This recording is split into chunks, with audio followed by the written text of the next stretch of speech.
Okay, guys, this is another one of the older military content things that I did on my original channel. It's from October 2020, reacting to just another one of these random videos that people put up. I guess more for clicks and views than to give out accurate information. It's about missiles. So there's me knowing about missiles, reacting to it, and kind of talking through the general talking points that they make. So it was on my old channel, putting it on this one now as a re-upload, just because content kind of fits this channel. So enjoy. Okay, guys, welcome back. So we're doing another one of these military video reaction videos slash, in the military back in the day, which was not a Wednesday, it was actually a Friday. Full Up Fridays we used to have. We used to have what we called WATS, Weapons and Tactics Talks. And so the last one we did, everybody really enjoyed. And since a major part of my job was doing briefings and stuff, I figured, we'd try it again. And I get asked a lot of military questions, a lot of emails with just military stuff, which a lot of you guys know. And I love answering them. And you guys said you wanted to see more of the reaction videos, military stuff. So here we go. And this is one that I actually do have knowledge on. This is majorly my thing. So a viewer found a video about missiles and asked my opinion on it, and could I shed some light on this stuff? And yeah, I can. And this is a video, I don't know who put it together, I don't know where the information came from, and I'm not this is the thing, I'm not arguing the information in the video. That's not what I'm doing. I'm saying when you see videos like this, people love to make videos about maximum this and most that, and that's well and good. But when you talk about military information, everything needs to be put into context, because, and I said this kind of with the last video we looked at, we talked about, I think it was which is the better plane, the A-10 or the Su-25. And they had a lot of max and most, and and one of the things I always said was, it doesn't matter what the max bomb load of a plane is, because it never carries the absolute max. It's the typical combat bomb load, or the max range, it's the combat radius, things like this. So in this video, when we're looking at the longest range or the highest speed or things like that, that's great, but that's not how missiles operate in combat. There is a range to which a missile will launch, fly away, and fall out of the sky. But that is not operational. That doesn't do anybody any good. So there's lots of things to factor in when you're talking about hey, how operationally effective is this missile? So I figured this is great. This is a great video for us to look at and to talk about. And I even have, I have some visual aids. Look at this. I got two. These are 132 scale missiles. Now, neither of these missiles are in this video because these are not air-to-air missiles. This is an AGM-78 standard. That's actually what it's called. Not like a standard missile, it's the standard missile. It's actually called standard. This is an anti-radiation missile. This thing shoots at radars and antennas and stuff. Or did anyway, because it was replaced later by the AGM-88 HARM, high-speed anti-radiation missile. I'm using them because they're the biggest model missiles I have, so they're the easiest to see. And we might illustrate stuff with them. I'm going to walk you through stuff in this video to help the layperson understand, when you're watching videos like this, how they can make, without even distorting information to numbers. And by the way, there's classified numbers, and there's open source numbers, and they're never the same. But to help you understand how they can make a video like this, which they don't even have to lie about numbers. They can use the actual accepted numbers, but it's really, there's much more to it than that. So we're gonna watch the video. I'm gonna react to the video and talk you through the video. But before we do that, I want to explain some terms that you're gonna hear in the video, just to make sure you understand what they all mean, so that we're not just talking about things and you're like, oh, I don't know what that even means, okay? So, little primer when we're talking about missiles, okay? So what's the difference between a missile and a rocket? Because a lot of people don't understand that. So, both of them have a fuselage, a body, a nose, they have fins, and they have, you know, an exhaust. The difference is, we're talking military terms, a rocket, you shoot it. You shoot it and it goes on whatever path or ballistic arc it takes. This is a ballistic arc, ready? Woo! Ballistic arc, okay? A missile has guidance and the ability to alter its flight path in flight with controllable flight surfaces. So while a rocket just goes where it's pointed or goes on an aerodynamic ballistic arc, a missile can maneuver and has guidance and can follow a target or follow a flight course plan, and can maneuver around. So that's a different term. Now that's some languages don't have the distinction between a rocket and a missile. They just don't have the words, so they use it interchangeably. But in aerospace military terms, there is actually a distinction between a rocket and a missile. They're two different things. It is what it is. You're going to hear this video using the term kilometer over and over, and that's why? Because most of the world uses kilometers, uses that system. In the United States military, and with a lot of our allies, we measure things in nautical miles. That's how we do stuff. We measure speed in knots. Sorry, my nose is very itchy right now. We measure speed in knots in nautical miles, not statute miles, but nautical miles. And why? You know, I couldn't give you a good explanation why, but that's how we do it. We measure range in nautical miles. So the difference is, you know, a nautical mile is just a little bit more than half of a kilometer. The actual number here, I have it here. 1 kilometer equals 0.539957 nautical miles. So as you read back and forth between different things, the ranges switch drastically. The max range you'll find for something we call the AA-10 is 130 kilometers. But that's about 70 nautical miles. And those numbers seem crazy different, but they're the same. And by the way, when we get up to that, there's different versions. Actually, there's 6 different versions of the AA-10 / R27, depending on how you want to do the nomenclature. And they all are slightly different, but there's 3 long burn, 3 short burn. Anyway, military stuff gets complicated. So understand that you'll find things referenced in different sources with different numbers depending on where it comes from. If you're reading a source that writes in American, you're going to find it in nautical miles. If you find a source that writes things in anything else, it's going to be in kilometers. If you were to give a briefing in the U.S. military and you reference it in kilometers, you're going to get stuff thrown at you because that's not how we reference things. There are different designation systems in different militaries, we'll say. For example, in any NATO country, like I just talked about that missile, the R-27, okay? The Russians / Soviets, back in the day, they reference a specific missile as the R-27.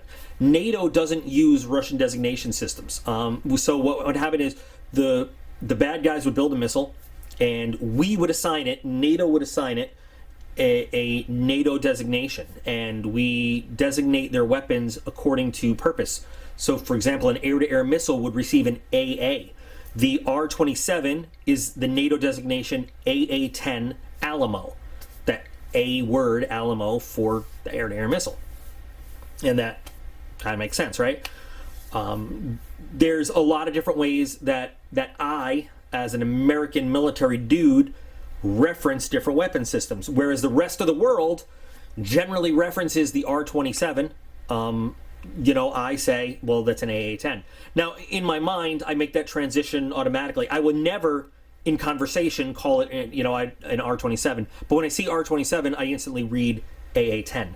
It's just kind of, it's the way my mind works. It's just what it does. It would be hard for me right now to tell you the designation of it's the R-73, now that I think about it. But the AA-11 Archer is just like a missile that is very important for us to know. And I just remembered it off the top of my head. Normally I can't spit it back the other way, from NATO to Russian, but I read the Russian designation and I, translate NATO. So I might refer to things as their NATO names, and I'll try to make sure I'm comparing the two if I do it. When we have missiles, okay, So there's some key parts to a missile that make it work. First is propulsion. Most of a missile actually is propulsion. So like I couldn't tell you exactly what part of it, but a lot of it is the propulsion, because that's, you know, what you need it to make it go. The guidance system is actually right around here, okay, because it's all electronic, and there's different guidance systems that make it go. You've got a fuse somewhere in there, and then a warhead, and there's different warheads. We're not going to talk about warheads right now, but warhead go boom, make the thing blow up, and then you've got your propulsion. Different guidance systems that you're going to hear in this, because the guidance systems that make air-to-air weapons go are sometimes different, usually different, sometimes the same as air-to-ground munitions. But in general, there are, for these weapons, these are longer range, what we call beyond visual range, BVR missiles. Okay, these are the kinds of missiles where a pilot uses their radar, identifies a target on radar before they can see it outside the cockpit. That's why we call it beyond visual range. Do their mechanics, lock it up on their radar, and fire the missile. So generally, we're talking about radar-guided missiles. Now, there are some cases where, in modern days, a pilot can get a radar picture by data link, which means someone else is seeing that radar picture, which is really cool.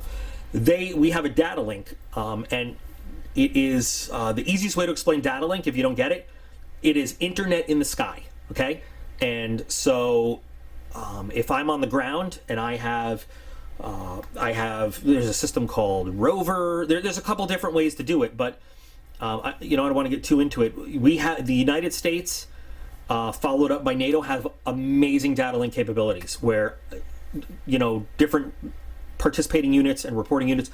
If I'm on the ground and I see a target, I can enter it into the data link, and instantly anybody in that data link network sees that target, sees my description of the target priority gets filtered through everything else, and I can call in an airstrike. And it's at the point with our modern data link, I don't even have to get on the radio and do it. I can, all through digital communication, from the minute that target is identified in the data link, a fighter is assigned to it, pilot, receives the tasking, identifies the tasking, is committed to the tasking, all the way to the bomb drop and confirmation of destruction. Not a word has to be spoken. Not the best way to do business, in my opinion, but I'm an old guy, I want to hear a pilot talk to me about it. Same thing with air-to-air. It can all be done air-to-air, and the pilot in that cockpit never has to physically have the target on their own radar. And missiles can be guided that way too now, and that's a relatively new development. So there's digital guidance or data link guidance, which you may hear about. The most common way that missiles are guided is by radar, something called semi-active radar guidance or active radar guidance. Active radar guidance means that there is a radar in the nose of this missile. So my airplane is flying around. Okay, I'm looking if I have, the only airplane I have right now is a little egg plane. So I'm flying my little egg plane. I've got a radar in the nose of my plane. I designate the target. This is the most ridiculous thing I've ever done. This missile is on my wing. I feed the information to the missile while it's on my wing. And then I tell the missile, that is your target, go. I shoot the missile, and at a certain point, the missile's own radar turns on, and now it is capable of looking, locks onto the target that I told it to look for, and the missile guides itself. The benefit of that is, because the missile guides itself, I can turn my plane away, I can get out of danger, I can clear the area of return shots, and this missile is now on his own. The downside of that is there's no way the radar in this missile is as powerful and as capable and has the electronic countermeasures capability as the radar in my plane. There's that. Now, a semi-active radar guided missile means that this missile has a receiver. It has something that looks for the designation from my radar. My radar has a special mode called a continuous wave illuminator. Think of it like this. This missile, it sees total darkness until I turn on the illuminator, and it sees like a flashlight. I'm shining a flashlight in the darkness on the target. The missile doesn't see anything except exactly what I'm shining that flashlight on, so it goes directly towards that spotlight of light. And that's all it does. If at any point it loses my spotlight, it has the option to continue going at the last point that it saw my flashlight, right? Or just self-destruct. But semi-active radar guidance means it goes after the radar target that I've illuminated for it. And that's about it. And again, sometimes it remembers where it was. Some of them can extrapolate while, you know, communicating with the radar. Well, it was a target that was doing this and I lost it, but if it was doing this and it hasn't moved, I'll maneuver over here and hopefully I'll find it and do that. But the benefit is you can very accurately designate for that target. As long as, you know, you maintain radar contact, there's really no way this missile can miss its target because you are designating for it the whole way. Disadvantages are you're getting closer to the enemy every single second. You're getting closer to the enemy's getting closer to you. You leave yourself very vulnerable to return shots. And in a lot of aircraft, not all aircraft, using that continuous wave illuminator means that you are now losing a lot of situational awareness on what else is going on around you. That's one of the reasons we moved away from semi-active radar missiles with the Sparrow, and we went to an active radar missile, the AMRAAM. So there's pros and cons to either method. If you're in a fight between an active radar missile and a semi-active radar missile, I don't want to talk tactics. We're just going to talk about the missiles. Then there's something called inertial guidance. So inertial guidance is really cool, and a lot of airplanes use inertial guidance to navigate around. It works like this. My airplane is parked in the hangar. When I'm in the hangar, if I park my airplane in a very specific spot, and if you've ever seen inside an Air Force hangar or go on a tour, or even on the tarmac, there's a little yellow line that we park the front nose gear of the airplane on. And right on that yellow line are very accurate GPS coordinates. When you turn the airplane on, you program those coordinates into the airplane, and the airplane knows exactly where it is. Now, as the airplane goes, it has all sorts of fancy, what are the words trying to come out of my mouth? Gyros and very fancy movement sensors and everything. So from that moment on, every millimeter the airplane moves, since it knows its exact starting position, and it has sensors on its speed and everything, it knows where it is because it's constantly updating. Inertial, meaning movement, right? It's updating where it is. Now, we can back that up with a GPS mid-course update. They have old systems that used to actually look at the stars and get a star update. Anyway, because of that, we can program a very accurate starting point to the missile and then launch the missile, and the missile can do the same thing. I know exactly where I am when I started because I know exactly where I am when I started, and I know what direction I'm flying, how fast I'm going, which, all that. The missile can inertially guide itself to where it needs to go because it knows where it started. Some missiles will use a combination of those different guidance methods to find out where they're going. There are some missiles that are complicated enough that they will use initial mid-course guidance. They'll start off with semi-active radar homing. They'll go towards where they're going. They'll get mid-course guidance. Sometimes they'll be data link guided. They'll just kind of go in a certain direction and then no sensors whatsoever so that the enemy can't pick anything up. They have no idea what's coming. And the plane's data link will give them burst updates and go like, okay, you're drifting, you need to turn left a little bit, and the missile will turn left a little bit. Okay, turn right a little bit. Okay, now turn on your radar and look for your target, and things like that. What we're not going to talk about in this video is infrared or heat seeking, because that's not a long range. The Russians do have some medium range infrared guided missiles, but they're not as accurate as in the long range as any of the radar guided methods. And when you're doing a beyond visual range missile like we're talking about, you need one of those longer range guidance systems. So with those terms in mind, we can get to this video, we can start watching this video, and we can start talking about not necessarily why this video is inaccurate in numbers, but why you need to be aware of how the numbers work to understand why this video is not 100% on the money as you watch it, okay? All right, let's go. missile that changed the shape of aerial combat forever. Yes, it's an air-to-air missile, capable of destroying fast and maneuverable jet fighters at ranges sometimes exceeding 200 kilometers. These high-tech weapons dominate the skies. Now, we're presenting to you the fastest and the longest range air-to-air missiles in the world. Now, here's our list. All right. So like I said, I have no idea who these guys are. But remember, they're talking about the fastest and the longest range. Those kinds of numbers are numbers, but it doesn't mean much. Is the Meteor missile, which is an active radar-guided beyond visual range air-to-air missile developed by European developer and manufacturer of missiles, the MBDA. The Meteor missile can travel up to a speed of more than Mach 4. That's good. That's nice. Anything else? At number 7 No. is the Mitsubishi Nothing else. AM4, which is a medium-range active radar homing air-to-air missile, often considered as modern beyond visual range missile, developed in Japan that can travel up to a speed of Mach 4 to Mach 5. All right, so I want to address that. A more than beyond visual range missile. So you're either within visual range or you're beyond visual range. What is more than beyond visual range? Is that farther than I can see? That's a meaningless term.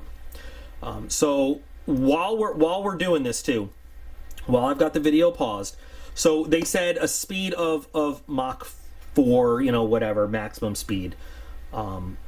That's you know what? Never mind. Let's watch the rest of the video and then I'll go into the talking about speed.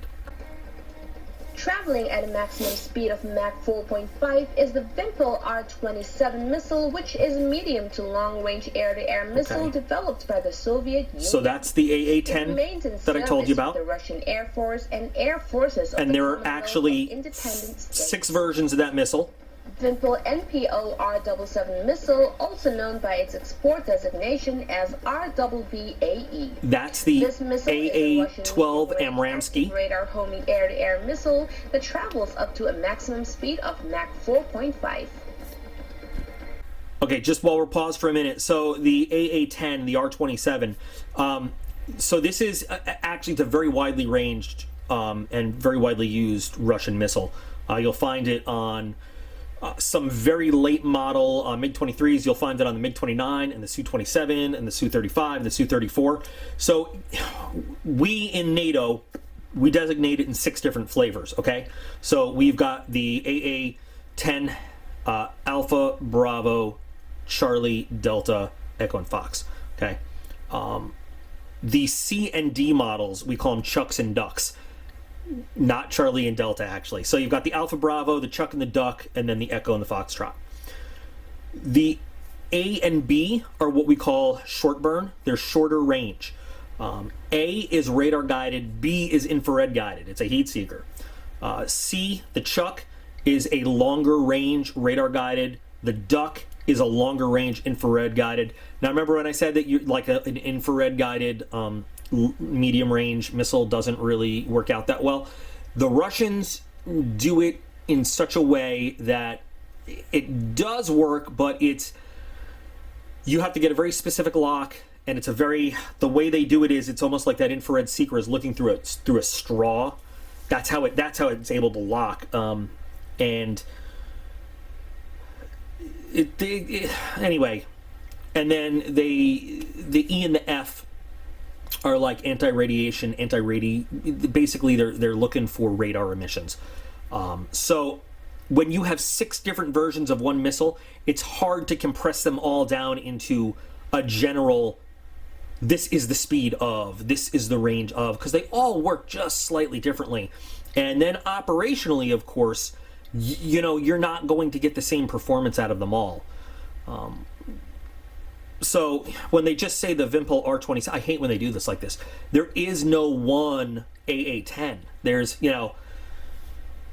when we're facing a threat, we use flat out different tactics. No, they never use the Echo and the Foxtrot exist, but it's like never used it.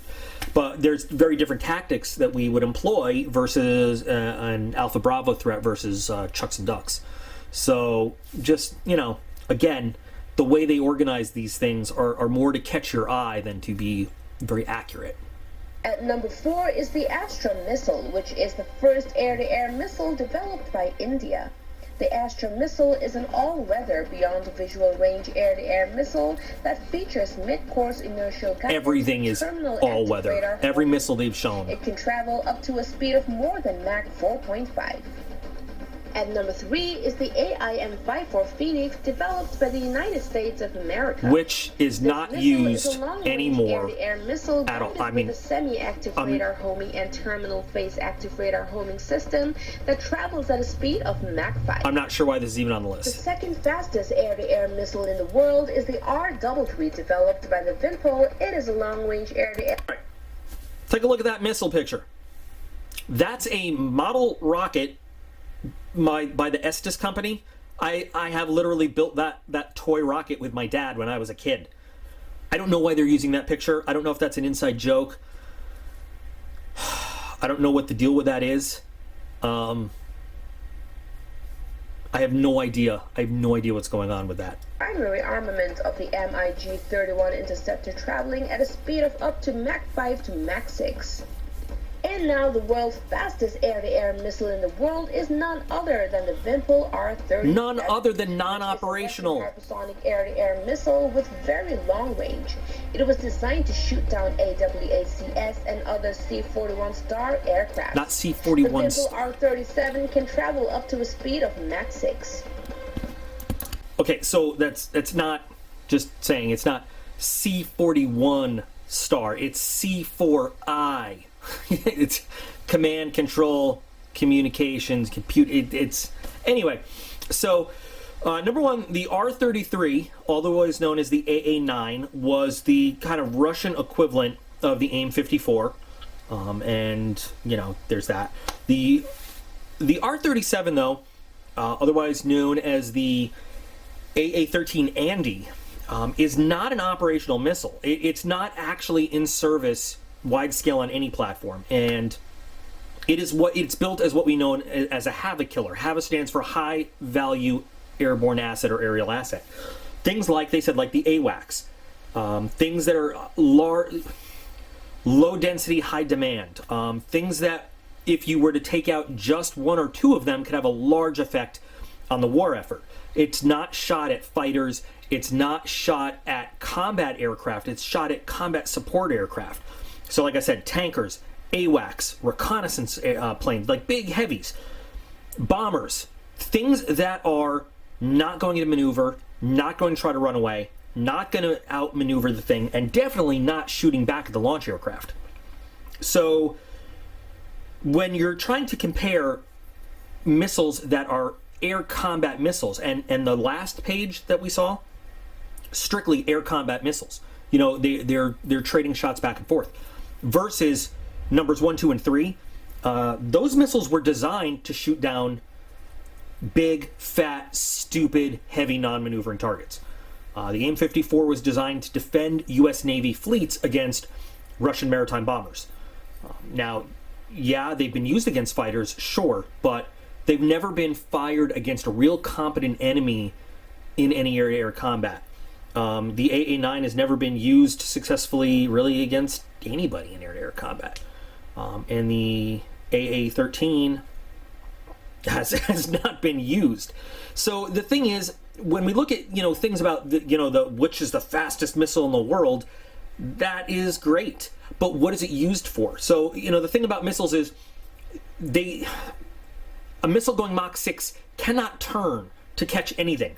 It better have a very straight line course to its target, or it's not going to hit. By the way, missiles don't actually hit their targets. I don't know if you guys knew this. A missile has, in very few, air-to-air anyway, there's only one missile that I can think of that literally hits its target to kill it. It's like shooting a missile in the sky. It's like shooting a bullet with another bullet. That's how hard it is, you know, to do all those math calculations. So what a missile does is it gets close enough to the target, it blows up with a fragmentation warhead and just showers the enemy plane with explosion and fragments. And that's how they kill guys. They don't literally hit their target. So imagine, you know, you are at Mach 6 and the other guy is maneuvering around, you know, at Mach, let's say, 2.5, fighter speed, max speed, and now you're trying to make these two things connect. It just wouldn't happen. So it's great that these things can do a maximum speed of, we'll say, Mach 4, somewhere between Mach 3 and Mach 5. After an object is in the sky and turning and maneuvering, every time it turns, it bleeds off airspeed, big time.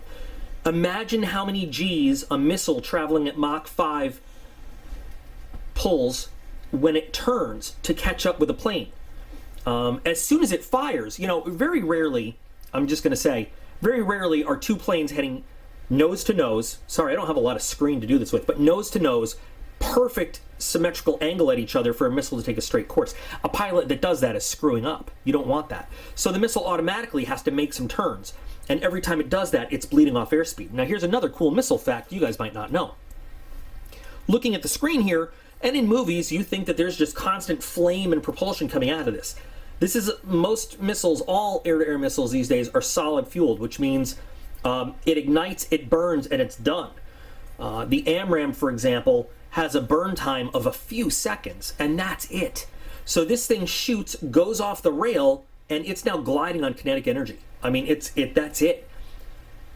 It cannot speed up any more than it already has. So what we do with missiles, a lot of times, pilots will do what they call a loft. They will, I'm sorry, guys, I'm using like half-built models here. Here's a half-built F-16. On the wing, when they're going to shoot, they'll start a nose-up attitude so they can shoot that missile up into the air, and it will go up so that it builds up speed, and then it will coast and come down so that it can pick up a little more speed, because it will, in that upward flight, start maneuvering, and it will bleed off speed as it maneuvers. There's a lot of complicated physics that goes into making missiles work.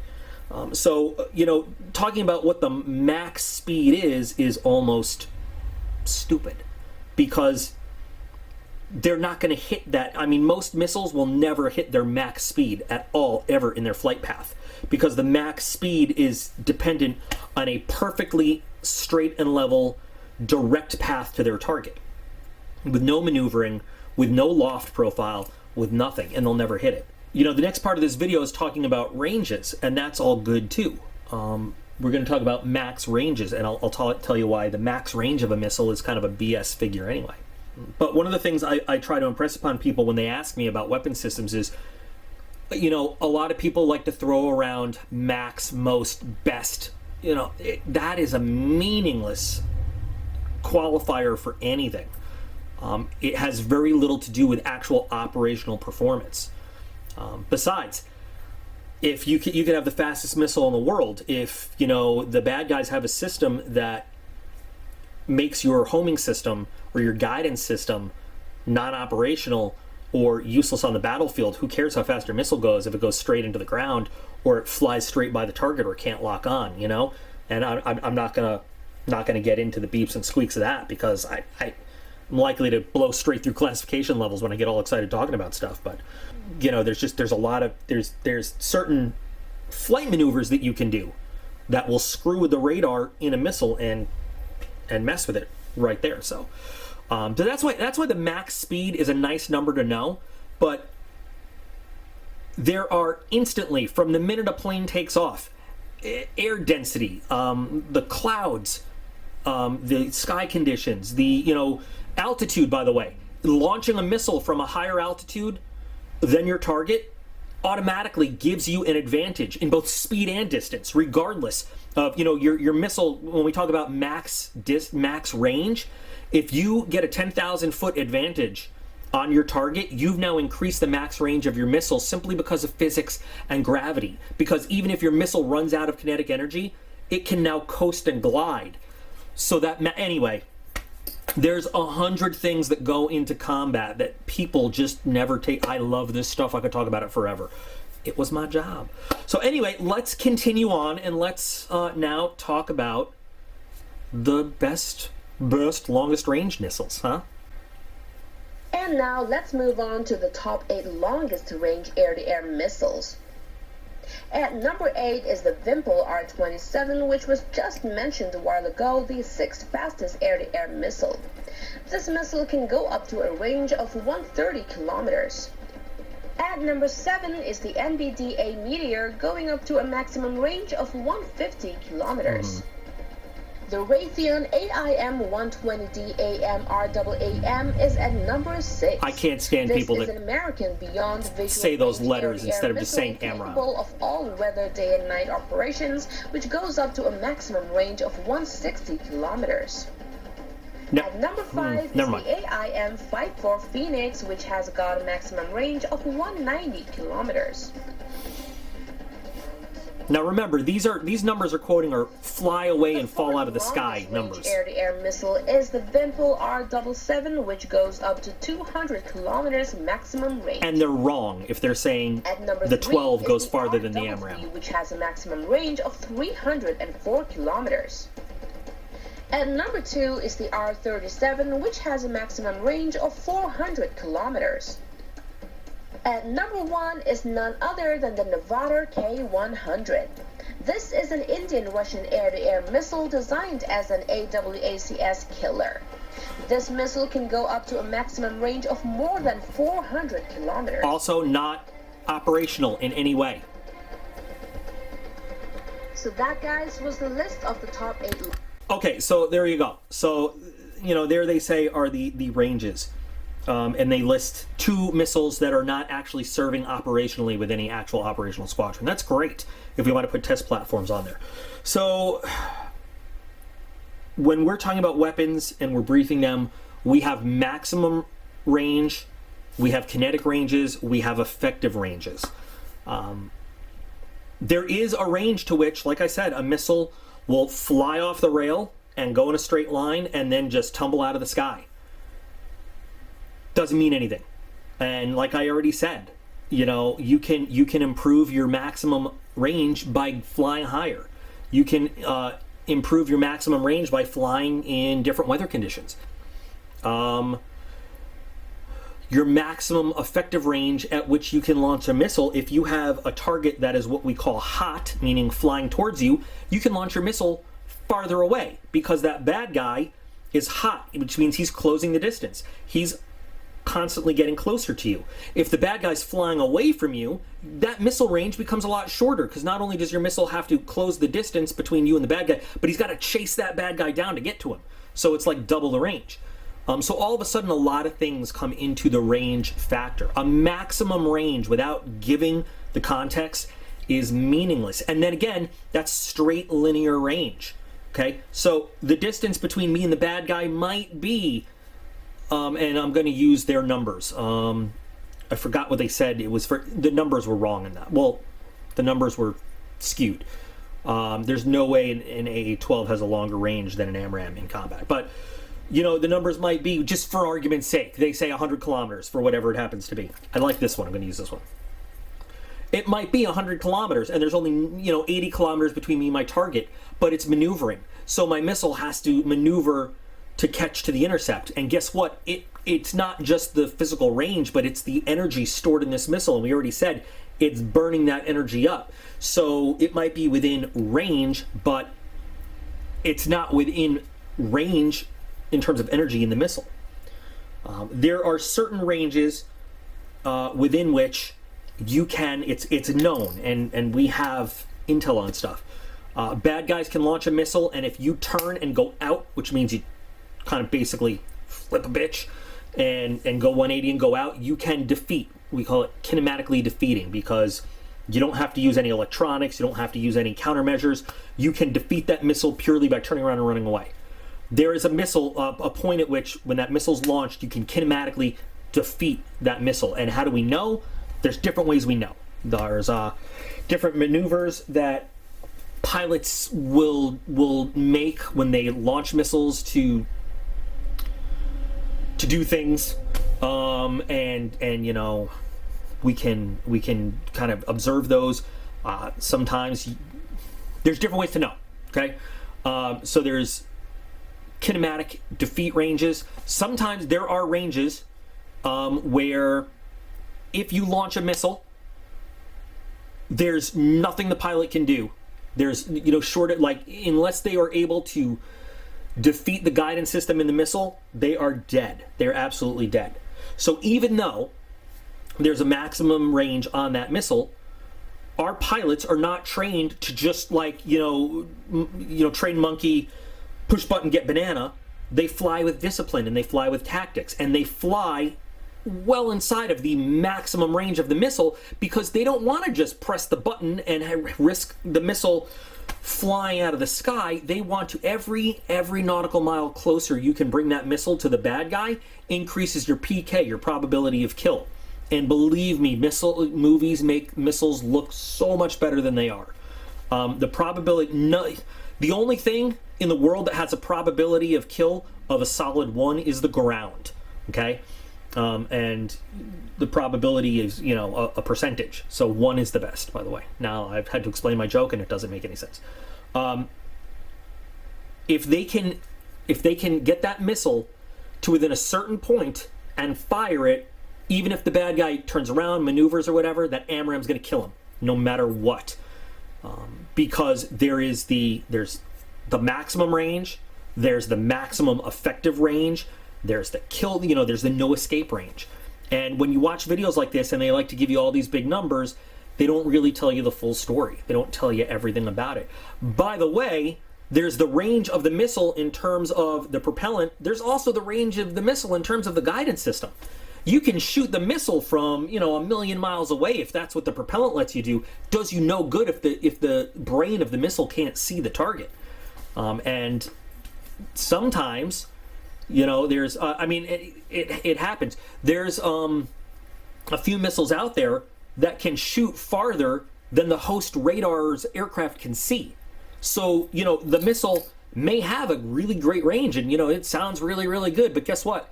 Pilot can't launch it that far because they're shooting at nothing. They can't shoot it until the radar can see it and tell the missile this is your target. In which case, what do they even have that range for? It's great to say they have it, but it's really stupid. So as I watch videos like this, I just say, wow, it's, it makes it all sound really good. It makes it sound great, but there's this thing called tactics, and there's these things called effective limitations, and it's just, this is why I love my job, being and I like saying this, a weapons and tactics expert, because knowing what really goes into it. So thank you to the viewer who enlightened me to this video. Didn't give me permission to use their name, so I'm not going to. But I hope you guys enjoyed this version of Weapons and Tactics with Doc P. I'm glad to, talk you through these videos anytime you guys want. You're in for a mouthful when we look at these. Anyway, if you like this, let me know. If you don't like these kinds of videos, let me know that too. If there's a weapons kind of video you've seen and you want me to apply the old formal training instructor knowledge to it, I'm happy to do it. I know it's different from the regular stuff we do, but this was my life for 21 years. So I'll talk and talk and talk. All right then. You guys, of course, are all absolutely awesome. I appreciate every single one of you. Maybe I'll have models for the next one too, if I happen to have them around. But as always, I'll be back again real soon.